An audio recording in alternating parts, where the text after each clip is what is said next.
Assalamualaikum warahmatullahi wabarakatuh. Halo Sobat Tekno, selamat datang. Kali ini kita mau ngobrolin teknologi. Podcast mini yang bikin kamu makin melek digital. Saya Muhammad Zalim dari kelas B27 Universitas Islam Negeri Cyber Syekh Nurjati Cirebon. Hari ini kita bakal ngobrolin topik yang super relevan buat kita semua. Gimana sih teknologi mengubah dunia kerja sekarang? Dari kerja remote sampai munculnya AI, semuanya akan kita kupas tuntas. Dan tentunya saya nggak sendirian. Sudah hadir bersama kita narasumber yang super keren, yaitu Ibu Anissa Putri Sahara SP, salah satu guru inovatif School Cianjur. Assalamualaikum Ibu, bagaimana kabarnya Ibu? Alhamdulillah Pak Salim, kabar baik. Gimana kabar baik juga Pak Salim? Alhamdulillah. Terima kasih ya, saya ucapkan terima kasih karena sudah diberikan kesempatan untuk datang di acara yang luar biasa ini juga ya. Ternyata Sobat Tekno semua, saya bisa hadir, diundang di ngobrolin teknologi ini. Terima kasih banyak atas undangannya. Justru saya Bu yang harus berterima kasih. Alhamdulillah ya Bu, Ibu bisa hadir pada kesempatan kali ini. Langsung saja ya Bu. Bu, kalau kita lihat 5 tahun ke belakang, menurut Ibu perubahan paling besar apa sih yang dirasakan di dunia kerja akibat gempuran teknologi? Tentu saja ya Pak Salim ya, yang kita rasakan atau saya rasakan sendiri, perubahannya itu masif sekali gitu. Terlihat dari yang saya rasakan juga, dengan adanya teknologi ini yang semakin berkembang, kita juga semakin mudah dalam bekerja. Tidak hanya dalam pekerjaan menjadi efisien, tetapi juga kita seiring dan berjalan berdampingan dengan teknologi. Teknologi bisa membantu pekerjaan kita, meringankan sudah jelas, mengefisienkan waktu sudah jelas. Jadi kita sebagai pengguna teknologi yang baik juga bisa memanfaatkan waktu yang lain. Tidak hanya kita misalkan kalau dulu ya, kita kayak membuat RPP segala macam itu kan banyak waktu gitu ya. Kadang membuat RPP juga itu bisa menjadi 5 hari segala macam, tapi dengan adanya perkembangan teknologi, kita bisa tuh membuat RPP dalam waktu singkat mungkin, dalam 1 hari. Bahkan sekarang dengan adanya AI ternyata bisa membuat RPP itu dalam waktu 5 menit saja Pak Salim. Oh gitu ya Bu. Benar sekali Bu. Saya dan teman-teman mahasiswa yang lain merasakan kemudahan kolaborasi tugas kuliah pakai aplikasi-aplikasi itu. Tapi Bu, di sisi lain banyak juga Bu yang cemas. Ada ketakutan kalau pekerjaan manusia, terutama yang repetitif bakal digantikan AI atau robot. Nah, bagaimana sih menurut Ibu ketakutan ini beralasan nggak sih Bu? Oke, ketakutan itu sepertinya wajar ya Pak Salim ya, dan juga Sobat Tekno semua. Ketakutan itu sangat wajar, tetapi sebaiknya prinsip yang kita ubah itu dengan adanya teknologi, teknologi itu menjadi partner untuk kita dalam bekerja, bukan sampai kita digeserkan oleh teknologi. Karena meskipun kita menolak adanya teknologi dan perkembangan teknologi ini, ternyata pada faktanya, dengan berkembangnya dunia ini semakin berkembang, nanti ada gen beta segala macam. Nah, berarti teknologi juga tidak mau dan kita tuh harus mau gitu ya, teknologi itu akan terus berkembang gitu. Nah, jadi sebisa mungkin kita ganti prinsip kita, ketakutan kita itu diganti dengan adanya AI, kita itu menjadikan AI sebagai partner ya, jangan menjadikan AI itu menjadi penghancur kita di dalam teknologi ini. Jadi otomatis kita berpikirnya tidak hanya AI dan yang lain gitu ya, sepertinya kita juga bisa berpikir tentang data analisis, kan terus selain data analisis juga ada digital marketing yang bisa membantu kita dalam proses pemasaran, terus data analisis segala macam ya. Jadi kita tidak hanya memikirkan perkembangan teknologi yang akan menghancurkan kebiasaan-kebiasaan baik yang telah selalu kita perbuat sebelumnya. Tetapi jadikanlah seperti perkembangan AI, data analisis, digital marketing itu menjadi transformasi informasi atau peran penting dari mereka itu akan membantu kita di globalisasi nantinya gitu. Jadi jangan kita terhalang, pekerjaan kita jangan sampai terhalang oleh teknologi, tapi jadikanlah mereka teknologi yang berkembang itu menjadi partner kita dalam bekerja, sehingga kita bisa bekerja dengan tenang, mudah, dan cepat tanpa adanya merasa digeserkan oleh perkembangan teknologi itu sendiri. Seperti itu, Pak Salim. Oh iya, Bu. Berarti kuncinya adalah diadaptasi skill ya, Bu. Nah, ini penting banget, Bu, buat kami. Kalau menurut Ibu, skill apa sih yang harus kami siapkan?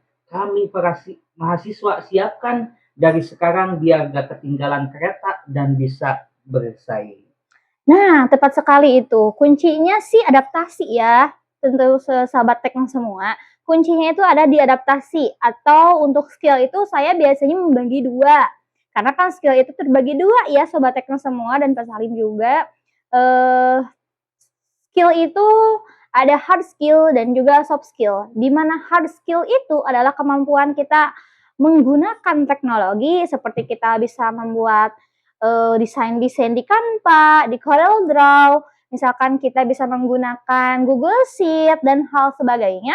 Nah, sedangkan soft skill kita adalah pemandangan kita atau pandangan kritis kita terhadap perkembangan teknologi itu sendiri. Jadi jangan sampai ini kayak gini ya biasanya Pak Salim. Anak-anak muda zaman now ini tuh kalau misalkan ada AI ini ya udah kita bikin misalkan ngerjain tugas, klik AI dong bos. Nah, nggak bisa kayak gitu ternyata. Tapi soft skill kita atau kemampuan dalam diri kita sendiri juga kita harus asah dengan cara apa? Biasanya dengan mengikuti seminar atau misalkan pelatihan-pelatihan seperti itu. Jadi kita juga di balik berkembangnya teknologi, kita juga harus berkembang dalam soft skill kita. Jadi seiring soft skill dan hard skill itu harus berdampingan. Jadi soft skill dan hard skill tidak bisa terpisahkan, tetapi di balik perkembangan teknologi ini seharusnya soft skill dan hard skill kita itu berkesinambungan sehingga kita tidak akan merasa terancam oleh perkembangan teknologi itu sendiri. Oh begitu ya, Bu ya. Wah, Masya Allah, Bu ya, lengkap sekali penjelasan Ibu. Ya, jadi harus seimbang ya, Bu ya, antara soft skill dan hard skill. Nah, Bu, untuk penutup ya, boleh nggak kasih 3 tips bagi kami para mahasiswa agar bertahan dan unggul di dunia kerja yang serba digital ini? Oke, untuk 3 tips sih biasanya saya yang menerapkan dalam diri saya sendiri itu ya. Yang pertama, bangun portofolio Bapak Ibu ya dan anak-anak muda di Sobat Tekno ini. Bangun portofolio digital ya. Jadi bukan hanya membuat CV biasa, karena kan biasanya kalau zaman dulu itu kalau misalkan mau ngirim surat lamaran itu ya cukup membuat surat lamaran yang ditulis tangan dan CV yang yang berisi nama dan identitas biodata diri. Nah, sedangkan sekarang dengan adanya perkembangan teknologi seperti Canva, Corel Draw dan hal sebagainya, kita bisa nih membuat CV itu dengan desain grafis. Jadi tidak hanya menyantumkan misal di CV itu saya mampu menguasai PPT misalkan ya. Saya mampu menguasai desain.